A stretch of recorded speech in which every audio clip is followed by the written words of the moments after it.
Olá, alunos, tudo bem?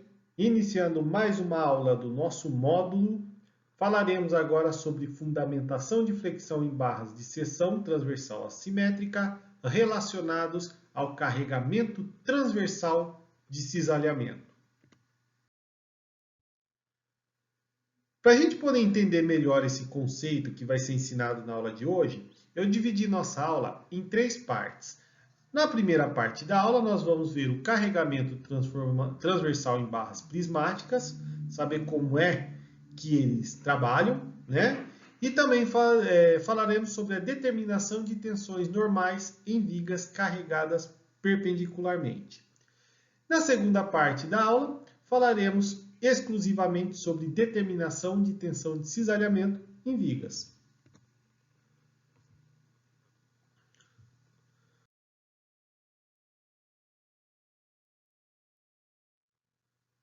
Bom, pessoal, essa aula de hoje ela é extremamente importante, principalmente quando estiver trabalhando com resistência de materiais no nosso curso que vocês vão ver no quarto ano, lá voltado mais para a terceira parte, que está relacionada justamente a dimensionamento de seções estruturais. Tá? A aplicação dos conceitos de hoje, eles são importantes para quê? Para determinar as tensões normais em projetos estruturais, desde que esses carregamentos eles são pontuais e não momentos conjugados, como vimos na aula anterior. E as equações que nós vamos ver hoje, ela é a base para dimensionamento de seção de estruturas. Tá? Então, aqui eu estou mostrando para vocês, inclusive, até uma caixa d'água, né? Em que nós temos aqui debaixo algumas vigas, né, que suportam o peso dessa caixa. Toda a parte de dimensionamento, as equações que lhes são inicialmente envolvidas, né, parte em relação a essas equações que nós vamos ver hoje. Tá? E isso se a gente adotar como deixar bem entendido. Nós adotarmos a questão do fator de tensão admissível, tá? Que é uma forma de fazer dimensionamento de estruturas. Há duas formas, fator de carga e tensão admissível. Tensão admissível vai trabalhar mais com os momentos, né? Vai ter ali também alguma coisa relacionada à tensão cisalhante, momento fletor, isso não vai escapar para poder tirar a prova da área de seção, né? Mas basicamente essas equações vão estar envolvidas nessas duas formas de dimensionamento de seções estruturais.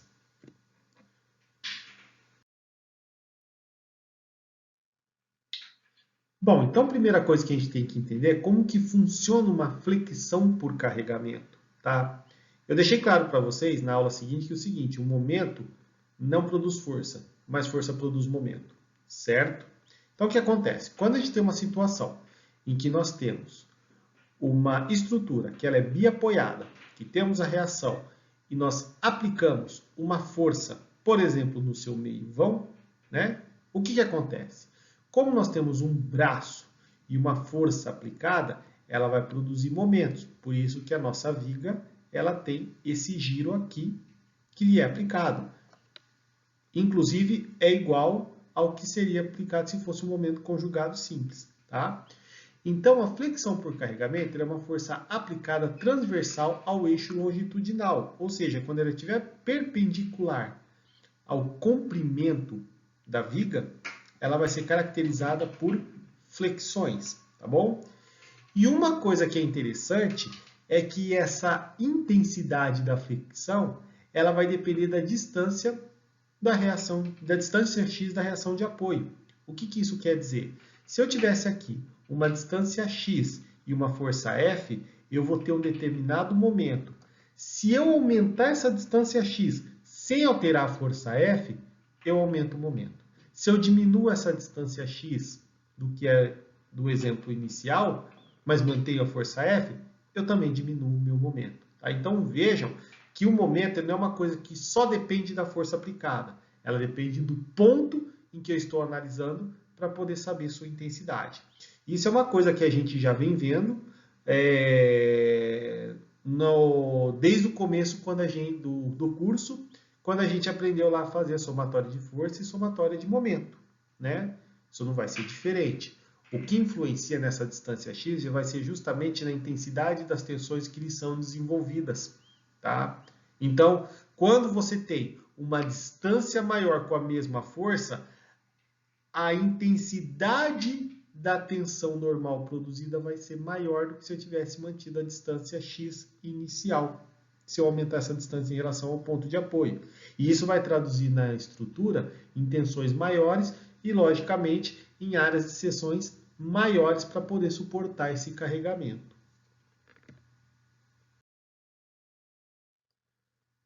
Bom, então vamos tentar entender primeiro como que esse conceito, o que ocorre de deformação dos elementos quando eles estão fletidos por um carregamento transversal, tá?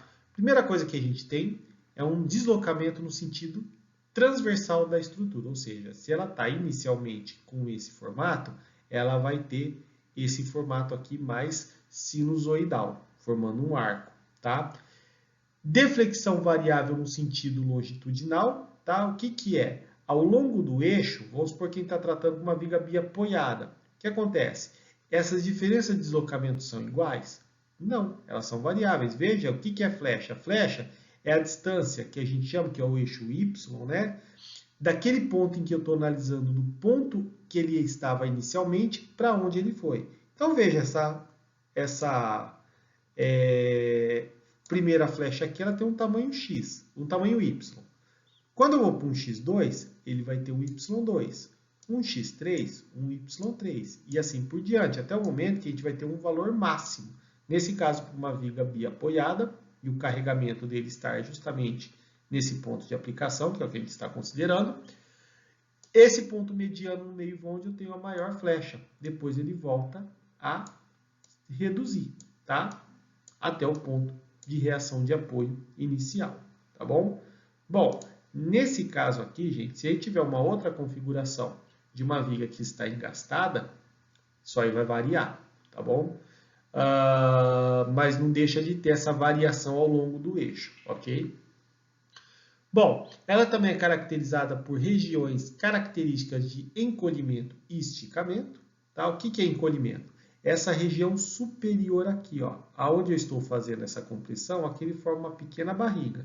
Aqui embaixo ela vai ser esticada, ou seja, eu vou ter regiões com tensão de tração e de compressão. Ou seja, não vai ser diferente do que nós vimos na primeira parte da nossa aula anterior, né? Que nós tínhamos dois tipos de tensões, uma viga aplicada a momento, conjugado.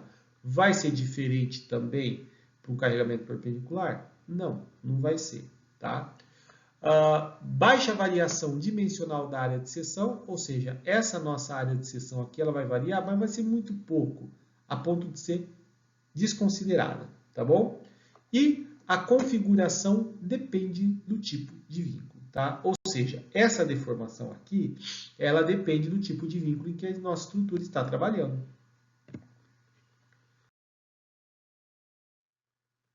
Falando em termos do tipo de configuração, vamos ver como é que ela se comporta. Nesse caso aqui, quando nós temos o vínculo de apoio, ele forma esse arco aqui, tá? Que é o quê? Reações de uma viga biapoiada com elementos simples. Como ele permite uma deflexão justamente nesse ponto aqui, porque ele só tem apoio, né? Então ele forma esse formato de arco aqui na nossa estrutura, do início até o fim. Quando a gente considera aqui que esse elemento ele está preso, né, ele está apoiado, fixo, imóvel, nós temos aqui o impedimento de deslocamentos no eixo X e no eixo Y. Mas esse fator aqui dele se deslocar angularmente não é impedido. Tá? Então, por isso que ele tem esse formato. Agora, se eu tenho vínculos de engastamento, como que isso funciona? Nesse caso aqui, o que ocorre é uma viga engastada. Nessa situação, eu tenho um contramomento. Tá? Como a gente viu, vínculos de engastamento, nós temos momentos que são aplicados na estrutura que impede com que ela tenha algum tipo de movimentação rotacional. Então, essa região aqui próxima ao vínculo em que está sendo empregado o nosso esforço, ele não vai ter movimentação. Então, essa deformação angular não vai ocorrer no ponto de engastamento, mas ao longo da viga sim, tá? Então, isso é uma característica que a gente vai ver para frente em resistência de materiais relacionadas a vigas que estão engastadas. Nós não temos deslocamento angular no ponto em que a viga está engastada, diferentemente para quando ela está em apoio. Aqui, para vocês terem uma ideia, nós temos um formato de uma barriga, né? Tipo um formato sinusoidal, quando nossa estrutura ela está bem engastada. Tá certo que aqui desse lado ela não está presa para movimentação no eixo X, né? Mas ela tem um ponto Y e um ponto de engastamento. Então veja que nas duas extremidades, onde eu tenho o apoio, ele vai ter uma... como é que fala? Não vai ter uma rotação angular. Então vejam que para todos eles a variação de flecha vai ocorrer, mas de acordo com o tipo de estrutura que eu tenho, de vínculo, desculpa, não é de estrutura, é de vínculo que eu tenho, ele não vai, nos pontos de engastamento, ele não vai ter flecha. Então o que acontece? Esse formato de deformação vai ser diferente para cada tipo de apoio em que eu possa ter, seja ele de apoio simples ou seja por engastamento.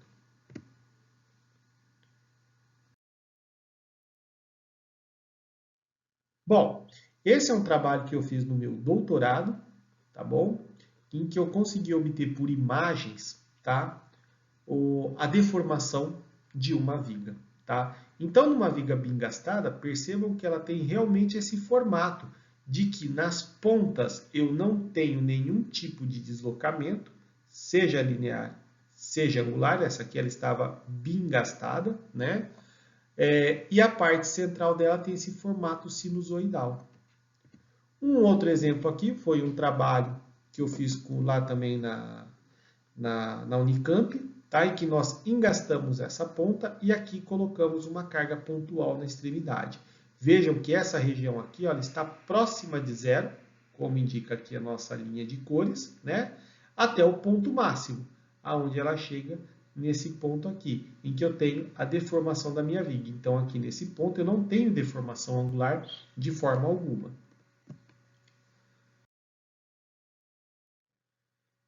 Bom, uma pergunta que nós temos que levantar, tá? Numa viga, aonde eu tenho ponto, que ela está em flexão, aonde ela está com ponto de aplicação, ela vai ter a o máximo esforço e o máximo deslocamento, tá? Numa viga fletida, como que isso funciona? Vamos pegar o primeiro caso aqui para a gente estudar. Eu estou com uma viga biapoiada, tá? Com carregamento no meio vão.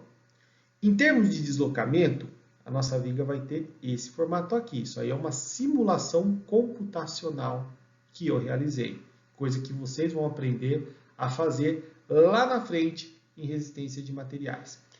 Esse daqui é o diagrama de momento fletor. Então percebam que aonde eu aplico a minha força, no caso do meio vão, eu tenho maior deslocamento, eu tenho o maior esforço fletor. Ok? Isso para determinar tensões normais. Vamos agora pegar e deslocar um pouco essa força. Tá? Ela não está mais no meio vão. Ela está aplicada nesse ponto aqui, a 1/4 da distância. Ou seja, dividi a minha distância em 4 partes, em 3 partes, 4 partes, né? E uma dessas, esse primeiro quarto, eu apliquei a minha força. Percebam que o deslocamento da minha viga não vai ser aquela barriga como nós tivemos no anterior. Mas o ponto máximo de deslocamento não está localizado aonde eu tenho a força aplicada, tá? Mas no ponto onde eu apliquei a força, eu tenho meu máximo esforço fletor.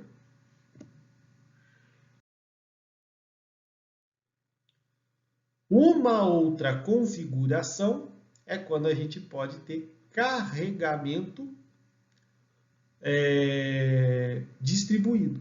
tá? Então vejam que ele vai ter o mesmo formato de deslocamento do que seria um carregamento pontual, ele forma a barriga normal, porém, se vocês compararem lá atrás com o tipo de carregamento, vocês lembrariam que eu teria isso aqui reto, né, formando um triângulo, tipo um telhado.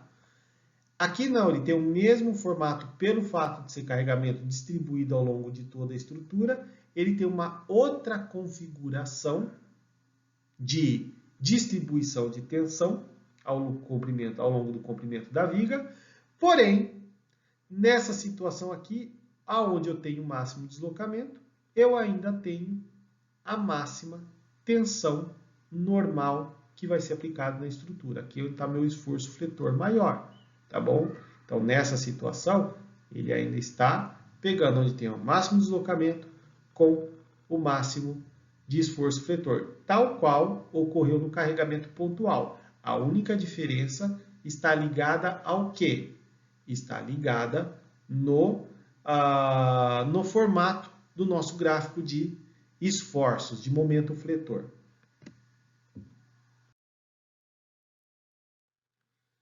E, por fim, tá? Nós temos aqui uma viga engastada em uma das extremidades. E eu faço o carregamento. Percebam aqui, ó, que eu não tenho um deslocamento angular, mas ele é crescente, né? E, em termos de esforços fletores, o esforço fletor está concentrado aonde a minha viga está presa. Tanto é que se a gente fizesse realmente, pega um palito, segura ele e faz uma força na outra extremidade. Veja onde ele vai se romper. Ele vai se romper não onde você está aplicando a força. Ele vai se romper onde você está segurando. Por quê? Porque aqui eu tenho o máximo esforço fletor na estrutura. Ou seja, nesse ponto, aqui está o maior deslocamento, mas o máximo esforço fletor está na outra extremidade. Então, a gente nunca pode considerar aonde eu aplico o meu esforço como o ponto onde vai ter a maior esforço fletor, tá? Então, e nem aonde está tendo maior deslocamento, pode ser que a minha estrutura vá romper, tá bom? Então, para isso, toda vez que tem que se fazer um estudo da viga para fazer projeto, a gente tem que considerar os gráficos de momento fletor. É isso que vai determinar onde posso ocorrer, e de força cisalhante também, tá? Que vai determinar esses esforços, tá? Onde que eu vou fazer o meu projeto, onde eu vou basear o meu projeto, tá bom?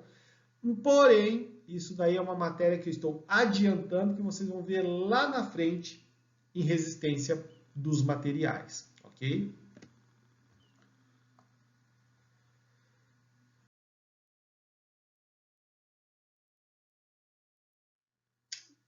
Bom, então vamos voltar àquele caso simples de uma viga biapoiada e com um carregamento centralizado. Quando eu tenho essa estrutura, eu tenho um carregamento P, se eu considerar esse ponto aqui, eu vou ter uma distância X entre o ponto de apoio e o meu ponto de aplicação dos esforços. Bom, nós não determinamos, na aula passada, que uma tensão por flexão ela é dada por essa equação, momento vezes y, que é a altura da linha neutra, em relação ao ponto de análise, tá? Ou a localização da linha neutra, considerando o eixo base inicial, tá? Dividido pelo momento de inércia, tá bom? Bom, nesse caso, como que a gente vai calcular o momento nessa estrutura? O momento, ele é dado pelo quê? Força vezes a distância. Então, esse momento aqui, eu vou substituir por Px, tá? Então, o momento que eu vou calcular é a força aplicada pelo ponto em que eu estou calculando esse momento na minha reação de apoio, tá?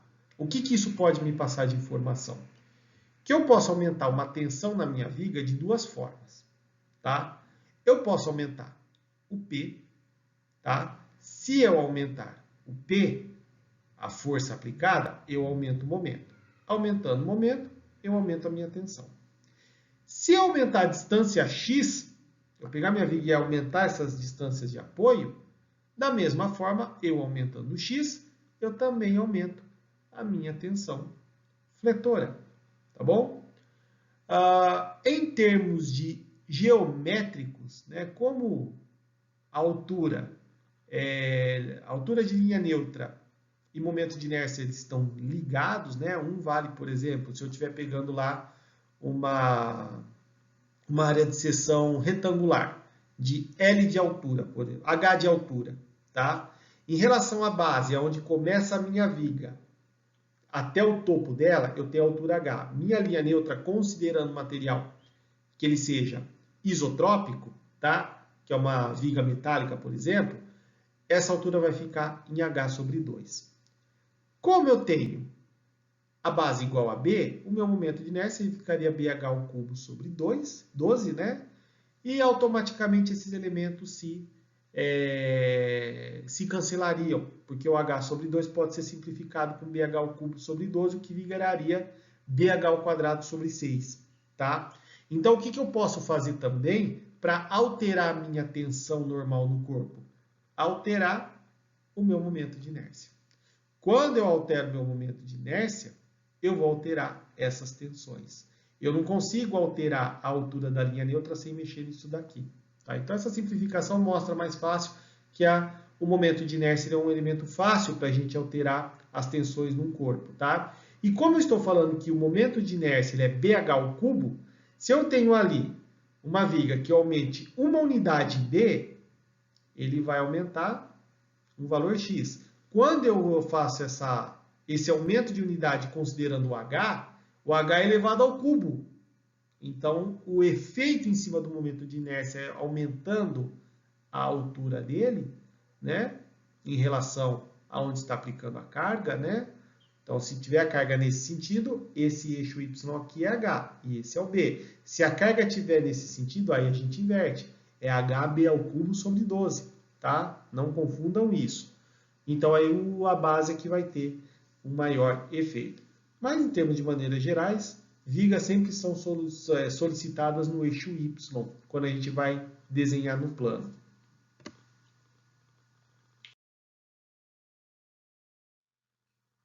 Bom, eu vou deixar para vocês fazerem esse exemplo, tá?